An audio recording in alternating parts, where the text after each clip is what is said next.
Sumsel United tampil percaya diri saat menjamu FC Bekasi City di Stadion Gelora Sriwijaya Jakabaring Palembang pada pekan ke-13 kompetisi Championship musim 2025-2026. Dukungan publik tuan rumah menjadi energi tambahan skuad asuhan Nil Maizar untuk mengendalikan jalannya laga. Keunggulan Sumsel United tercipta di babak kedua. Juninho Cabral memecah kebuntuan dan membuat tuan rumah unggul sebelum Rahmat Hidayat menggandakan keunggulan menjadi 2-0. FC Bekasi City sempat memperkecil ketertinggalan lewat gol Farhan Fadilah. Namun hingga peluit akhir berbunyi, Sumsel United tetap mempertahankan kemenangan dengan skor 2-1. Tambahan 3 poin ini menjadi modal penting untuk Sumsel United dalam menjaga posisi di papan atas klasemen. Yang pertama, alhamdulillah ya. Alhamdulillah, yang penting hari ini bisa menang. Itu penting dulu. Walaupun banyak kelebihan dan kekurangan itu nanti kan kita perbaiki. Karena kalau kita nggak menang hari ini, kita akan tersendat.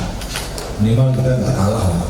Jadi saya bersyukur hari ini dan anak-anak berjuang sangat luar biasa hari ini.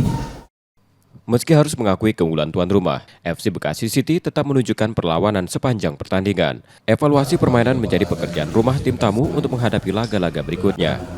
Dengan bagaimanapun juga karena kita punya di tengah kita pakai dua holding, kemudian antara supportnya yang di belakang si EC kurang seperti ini, jadi perhatian kami untuk catatan kami ke depan.